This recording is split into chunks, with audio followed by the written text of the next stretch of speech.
ఈ కార్కి wrap work చేయించారా? ఈ ప్రాబ్లం చేస్తే కార్ అనేది పెద్ద మిస్టేక్ చేసినట్టే.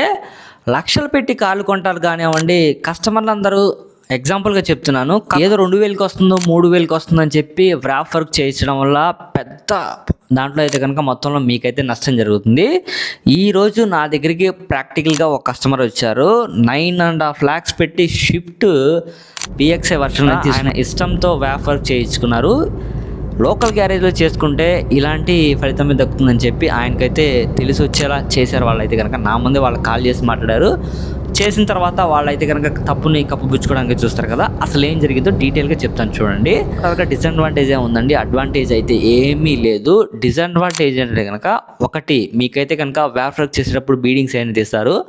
రన్నింగ్ అయ్యేటప్పుడు టాప్లో ఉన్న బీడింగ్స్ తీయడం వల్ల ఎయిర్ నాయిస్ అనేది లోపలికి ఎంటర్ అవుతుంది. వానాకాలంలో కూడా ఫుల్గా వర్షాలు పడినప్పుడు వాటర్ అనేది కనుక స్లిప్ అయ్యి క్యాబిన్ లోపలికి రావడానికి ఛాన్సెస్ ఉన్నాయన్నమాట. దీని తర్వాత ఫుల్ సమ్మర్ ఉన్నప్పుడు అయితే కనుక హీట్ ఏదైతే ఉందో అవుట్ సైడ్ హీట్ లోపలికి వచ్చి మీకు ఆ టెంపరేచర్ని కూడా డిస్టర్బ్ చేయడానికి ఛాన్సెస్ ఉందన్నమాట. కాకుండా మీరు తీసుకోవాల్సిన ప్రికాషన్స్ ఏమన్నా ఉన్నాయంటే ఉన్నాయి, అది కూడా చెప్తాను. మెటీరియల్ అనేది చీప్ మెటీరియల్ వాడకూడదు. అన్ఎక్స్పీరియన్స్డ్ పర్సన్స్ అయితే లోకల్ గ్యారేజెస్లో అసలు వేయించకూడదు.